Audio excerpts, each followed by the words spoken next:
Tere tulemast kuulama podcasti Müüdid ja muinasjutud. Mina olen Helina Välb ning viin teid igal reedel erinevatesse maailma paikadesse, et tuua teieni sealseid muinasjutte, legende ja müüte. Head kuulamist!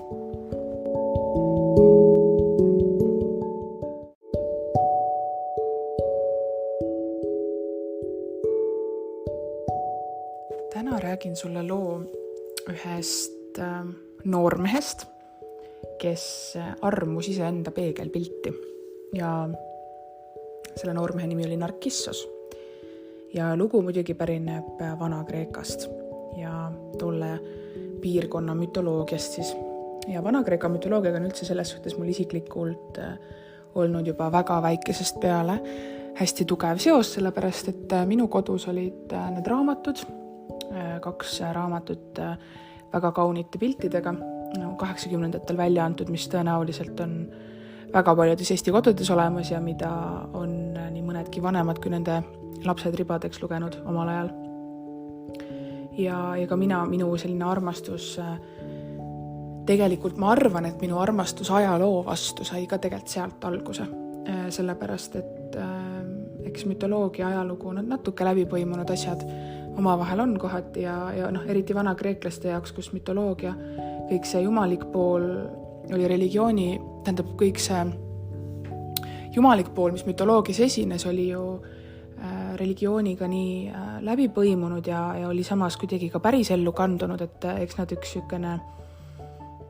üksteist mõjutavad aspektid olid. Aga natukene sulle taustast ka, et kes ei ole võib-olla väga Kreeka müütidega kursis on ju, siis muistid kreeklased arvatakse, et on ühed suurimad sellised müütide jutustajad, loojad olnud kogu Euroopas. Ja ka sõna mütoloogia on kreeka keelest pärit.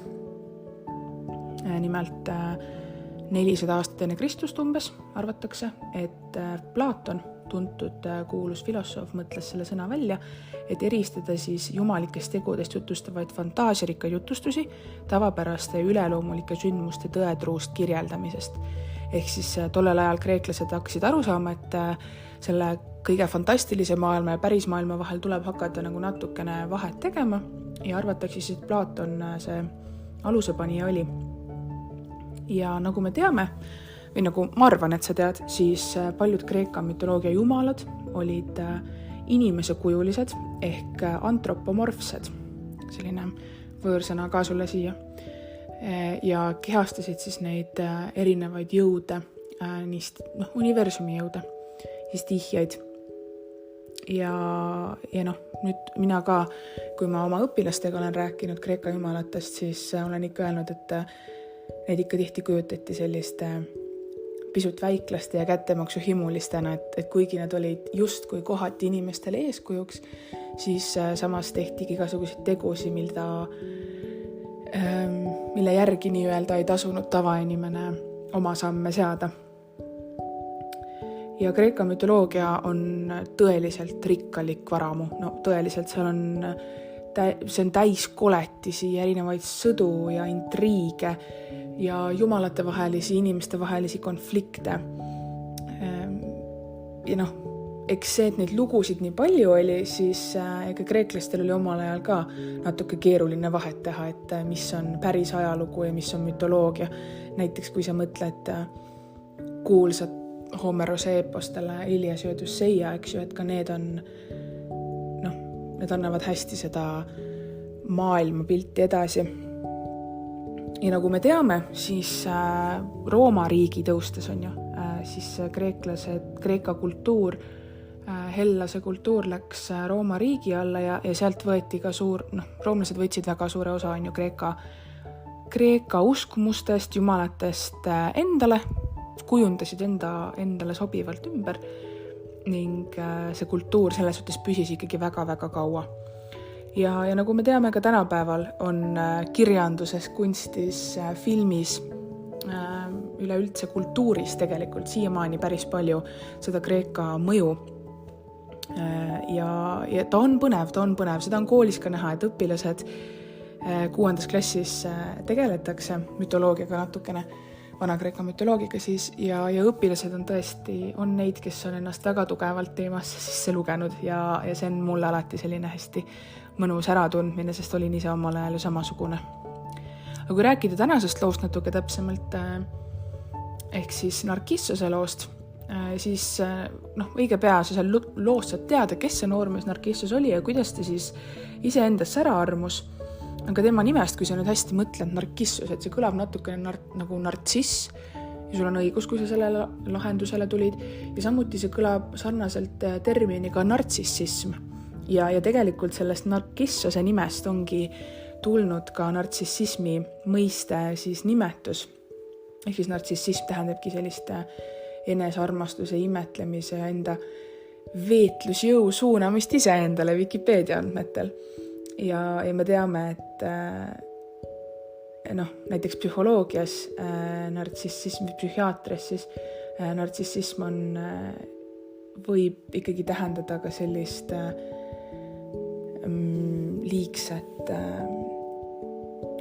liigset enda võib-olla ületähtsustamist ja ennast teistest paremaks pidamist, et ta võib olla tähendada ka mingisugust häiret, mis sellest loost tegelikult täitsa hästi välja tuleb, et miks ta mingi häire võiks olla. Vot siis, loodan, et Narkissose lugu paneb sind mõtlema.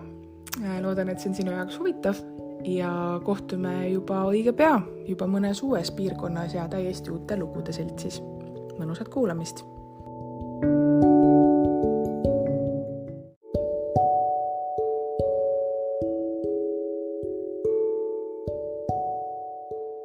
Narkissos oli kõige ilusam noormees vanas Kreekas, vähemalt tema enda arvates. Pime ennustaja Tereesias oli kuulutanud, et ta elab õndsalt kõrge eani tingimusel, et ta ei saa kunagi ennast tundma. Kahjuks tundis Narkissos ennast liigagi hästi. Igal hommikul, kui ta oli ärganud, hakkas ta kõigepealt ennast täispikkuses peeglist imetlema. Ta tõmbas käega läbi oma pikkade blondide juuste, tegi ühe oma eresinise silmaga endale silma.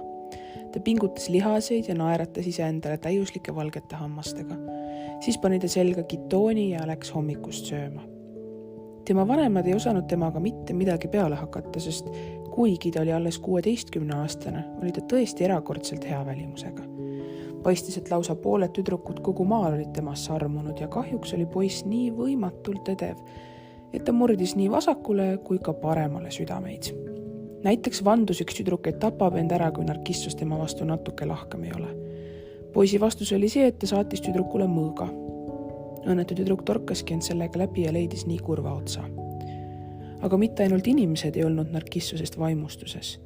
Kreeka oli ju täis nümfe. Neid võluvaid vaime, kes elasid jõgedes ja allikates, käisid väludel ja mägedes ning valvasid puid metsades.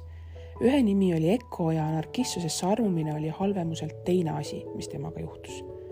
Esimeseks oli olnud Heerale tehtud temp, aga Heera Zeusi naise ja jumalate kuningannana ei olnud ju just kõige andestavama loomuga, nagu me teame. Eko oli laulmisega tema tähelepanu köitnud, samal ajal kui Zeus oli lipsanud minema ühe teise nümfiga, keda ta oli just kohanud, ning kui Heera sellest teada sai, sattus viimane raevu. Ta oli karistanud Ekot kõnevõime röövimisega ning tegi ka nii, et nümf pidi alati kordama viimast sõna, mida ta kuulis.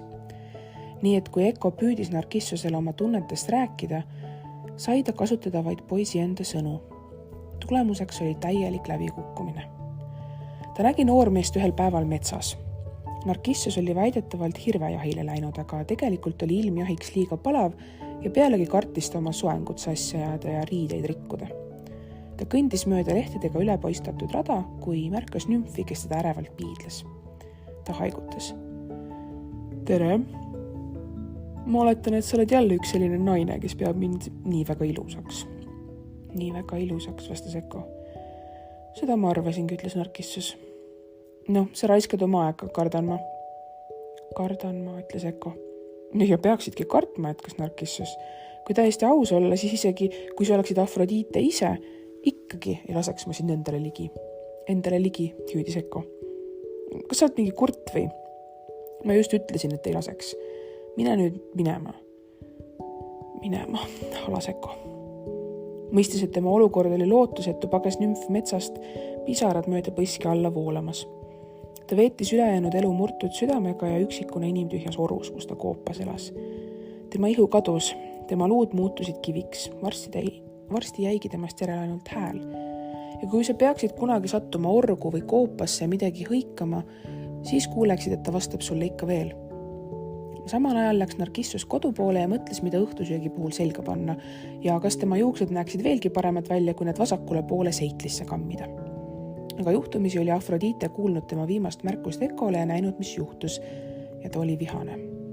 Sest Afrodite oli armastuse jumalanna ja Narkissos oli oma sõnade ja tegudega endast armastuse vaenlase teinud. Ta pani noormehele needuse, mille järgi see ise endast armus. Narkissos oli alati endast sündsusetult heal arvamusel olnud. Ja kui ta sattus Afrodite needuse alla, oli kõik kadunud. Koduteel sattus ta metsas raiesmikul selge ja tasase veekogu äärde. Päev oli palav ja päike paistis ning ta kükitas, et juua. Siis nägi ta ka enda meelest maailma kõige ilusamat noormeest. Tema suu vajus lahti. Ka selle poisi oma. Tema silmad pilkusid jahmatusest. Poisi omad ka. Narkissos naeratas ja poiss naeratas vastu. Ta oli armunud oma enda peegelpilti. Järgmisel päeval tulid ta vanemad, kes olid teda kõikjalt otsinud ning leidsid ta tiigi ääres istumas. Narkissos, hüüatasid nad, mida sa teed? Me oleme su pärast nii mures olnud. Tasa, sosistas Narkissos. Tema silmanurgast veeres alla üks ainus pisar. Te peletate ta minema. No kelle me minema peletame, küsis tema ema. Poisi, vastas Narkissos, ta on nii ilus ja ometi nii julm. Sest kui ma tema puudutamiseks käe sirutan, siis jookseb ta minema. Ta sirutas käe ja puudutas veepinda ning kindel, mis kindel. Peegelpilt väreles ja kadus. Aga ta tuleb natukese aja pärast tagasi, jätkas Narkissos vaikse eemal oleva häälega. Vaadake, seal ta ongi. Tal on imeilusad silmad. Poiss on hulluks läinud, pomises tema isa. Tule nüüd koju, kallis poiss, ütles tema ema. Sa ei ole õhtust ega hommikust söönud ja sa saad siin öö otsa istudes veel mingi surmatõve niimoodi külge. Ei, karjus Narkissos, ma ei saa temast lahkuda, mitte kunagi. Ja hoolimata kõigest, mida tema vanemad ütlesid, keeldus ta liikumast. Päevad ja ööd lebas ta käsipõsakil pikas rohus ja seiras vaikselt oma peegelpilti. Vanemad tõid talle süüa, tema aga ei puudutanudki seda. Tema piin oli veelgi hullem sellepärast, et kuigi tema armastusebjekt oli talle niivõrd lähedal, ei saanud nad kunagi teineteist puudutada ega kohta. Viimaks muutus valu tema jaoks välja kannatamatuks. Talle tundus, et poiss tiigis oli samuti kannatanud, sest tema nägu oli kohutavalt kõhnid ja silmad olid punased. Mina olen teinud sulle haiget vähemalt sama palju kui sina mulle, sosistas Narkissos. Ta käsi sirutus pistoda poole, mida ta vööl kandis. Ma ei tee sulle enam haiget. Torkas tera endale südamesse. Ta karjus ja poiss karjus ja kusagil väga kaugel karjus Kaiko. Narkissos suri. Afroditel hakkas temast kahju ja ta muutis poisi lilleks, et inimestele juhtunut meelde tuletada. Ja tänase päevani võib näha nartsisse metsades vaiksed ja tiikide kallastel kasvamas.